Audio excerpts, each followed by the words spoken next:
الرحمن الرحيم. الحمد لله رب العالمين، والصلاة والسلام على سيد المرسلين وعلى آله وأصحابه والأئمة المحدثين. मेरे मोहतरम दोस्तों और बुजुर्गों, दारुल उलूम देवबंद के शेखुल हदीस उस्ताद मोहतरम मुफ्ती सईद अहमद साहब पालनपुरी दामत बरकातुहुल आलिया उनकी सनद हदीस आप सल्लल्लाहु अलैहि वसल्लम से तसलसल के साथ वीडियो की शक्ल में आप समाअत फरमाएं। باب قول الله تعالى: ونضع الموازين القسط ليوم القيامة وأن أعمال بني آدم وقولهم يوزن. وقال مجاهد: القسطاس والعدل بالرومية. ويقال القسط مصدر المقسط وهو العادل، وأما القاسط فهو الجائر. فضيلة الشيخ المفتي محمد سعيد أحمد البالنبوري حفظكم الله وأكرمكم في الدارين، حدثكم فضيلة الشيخ وفخر الدين رحمه الله تعالى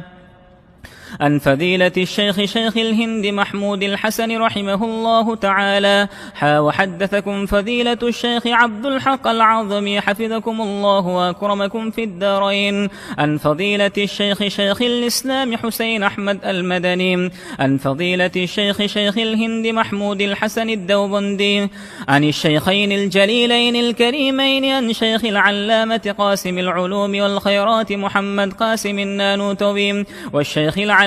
الفقيه العصر رشيد أحمد الجنجوهي، وهما يرويانه عن العارف بالله الشيخ عبد الغني المجددي عن مولانا الإمام الحجة الشيخ محمد إسحاق الدهلوي عن الشيخ عبد العزيز الدهلوي عن العارف بالله الشيخ ولي الله أحمد بن عبد الرحيم النقشبندي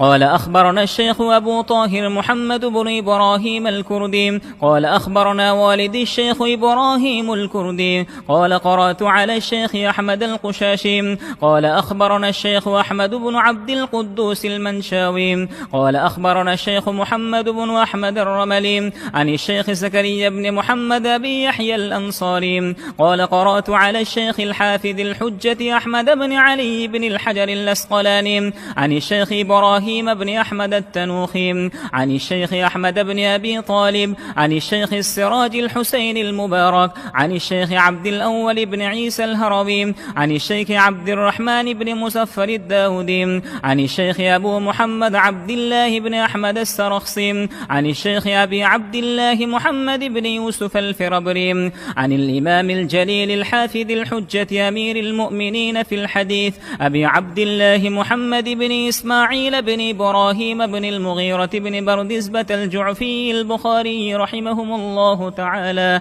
ومتعنا بفيوضهم وعلومهم آمين. قال: حدثنا أحمد بن وشكاب قال: حدثنا محمد بن فذيل عن عمارة بن القعقاع عن أبي سرعة عن أبي هريرة رضي الله تعالى عنه وعنهم أجمعين قال: قال النبي صلى الله عليه وسلم: كلمتان حبيبتان إلى الرحمن